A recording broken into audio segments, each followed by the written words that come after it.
Hi there, this is Shane, aka French Pig from AUS Blue Seals Clan. In this video, I'll be demonstrating a fast British rush. I'll be trying to age up reasonably quick. Uh, Spamming muss from two barracks. This is a British mirror against a captain, I think a level 26 or 27. Instead of focusing on a full economy like a lot of British players do, my intention is to rush my opponent and then boom later if I have to. See, the thing is it doesn't matter how many villages someone has. If you have a military advantage and are inside their base, if their villas are in their town centre, if you have taken down their barracks and stables, etc., then you have a very good chance of winning. So my intention is to obviously rush quite quick. You'll notice also that as I age, I probably could have built another ville, but I did leave the town centre idle so I could just age up that little bit sooner. I just wanted to make or just to point out that I do make quite a few mistakes in this game, and I guess if in a perfect world I wouldn't be making mistakes, but at the end of the day, the only way you really learn is by making mistakes and then learning from them. So hopefully you do learn from some of the mistakes I made in this game. Fortunately for myself, I did end up winning, but of course I probably could have had my opponent saying GG at about 12 minutes instead of about 22 minutes. So I'm going to do this video in two separate parts. So hope you enjoy it, and if you do have any questions, feel free to message me on ESO. Generally speaking, I mostly play one-on-one games, so in the near future I'll try to post as many videos as I can using different civs. I use most civilizations. Sometimes it can be a disadvantage to me because I do tend to change my civilizations a lot and sort of forget the build orders and what strat I'm going to do. Sometimes I start a game and I'm not quite sure what I want to be doing or what units I wanted to be building. If you notice there, at about a minute odd, I did get a handy treasure. That obviously does help. I got 135 wood, which is probably the best treasure on this map. I guess it would be rivaling the 140 food treasure. Notice there as well that I've actually didn't explore this section that we're currently looking at now with my explorer, but Great Plains can be quite predictable. So what I've actually done is sent a villager out, knowing or having a rough idea that there'll be a hunt there. Unfortunately for me, it's only about 5 or 6 deer, but yeah, there we can see there that I've got a bigger bison herd, so I'll aim at getting that shortly. The thing is, when especially if you're a civ like British and you have a few extra vills, I actually like to send those vills out on herding quite early. The earlier the herd, the closer your your hunts will be to your town centre. In this case, my hunts aren't particularly close. I've played games where they're a hell of a lot closer and the herds are a lot bigger. But sometimes you just have to put up with that. You really don't have any control over what hunts you do have. There are occasions where you're completely hunt screwed, and well, I guess there's not much you can do about that. Alright, so look, what I'm going to do is just quickly fast forward it through till the point at which I'm going to age. As you can see there, I queue that villager. I have a total of 16, and I do have a little bit of time before I age up, and I'm going to age up with Tower and the gold. Okay, so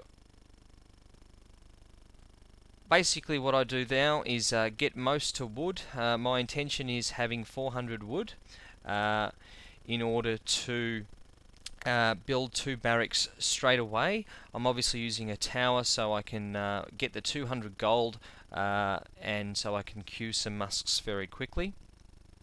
I could have elected to build a market, but I did decide to keep the wood because obviously I needed it for the 2 barracks. I would suggest if you're doing an economic build order with British, or maybe a more defensive stay in your base and mass units, then I would definitely suggest get a market in Age 1. As you can see that the way I like to think about it is, if you build a house, invest in a house, it's one villager. Let's just say if you have 20 villagers, if you were to get the first market upgrade for food, for example, well, if you had 20 villagers gathering at 10% faster, well, that's the equivalent of 2 extra villagers. So you don't have to overdo it on houses with Brits. I would personally, if I hadn't decided on rushing really quick in this game, where I did need that extra house, I would have actually got the market, and then would have got the first market upgrade. Probably also would have got the upgrade to the wood upgrade as well. Okay, so this is the point in the game in which not much is happening. Notice there that, if I just take view lock off for a sec, notice there that I'm actually building a house, sending my villager to go back to the food, but the villager from the house is actually set to shoot this animal towards, so it's sort of an easier way to herd, with obviously a little bit less micros. So macro, micro, whatever you'd like to call it. So there you go. That villager automatically is shooting that herd toward my town centre, and already you can notice I do have my animals a slight bit closer. I've got not a very big herd here, but I do have a villager there, which I think I later end up losing. Yeah, that's pretty much it for this stage. Okay, so let's just skip this.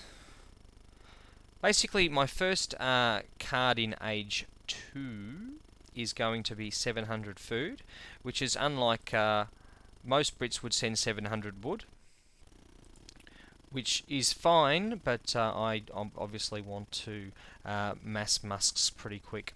So notice here I've kept quite a few on wood, just so I can have the wood to build another barracks. I've used hotkeys to build each of those barracks, and shortly, there you go, I've moved a number of vills onto food, so then I can obviously keep building musks. Now at this stage I haven't really scouted my opponent's town centre, so I'm not sure what he's building at this stage. Quite frankly, I don't care. If he's building longbow, so be it. My plan is obviously to mass as many musks as I can very quickly, and hopefully overpower those longbow. The thing is, musks, it takes 6 musks one shot to kill a longbow. So yes, longbow in mass do very well against musks, but if I'm quicker than him and I can take down his forward base, then that's obviously going to go a long way towards helping me win the game. Alright, notice I do have I had a few vills on wood there. I really probably should have a few vills on wood here, because shortly you'll see that I do house myself. Notice there as well, with the tower, if I actually set my military gather point in Age 1 to that area where the tower should have been, that tower actually would have moved to that section instead of me having to select the tower myself. Alright. Basically, as I was saying before, how 6 musks one shot a longbow, we've talked about briefly in some of my other videos the use of attack move. This is an example of when you should not use attack move. The whole idea behind one-shotting a longbow is so that you can remove one military unit that's obviously not going to be shooting at you. So shortly my musks come out, and you will see, there they go, there's 5, there's the next 5. Notice I've still been queuing villagers. I'm not going to have as many as my opponent, who probably sent 700 wood first. Next card will be 6 musks, and I'm sending those to my tower.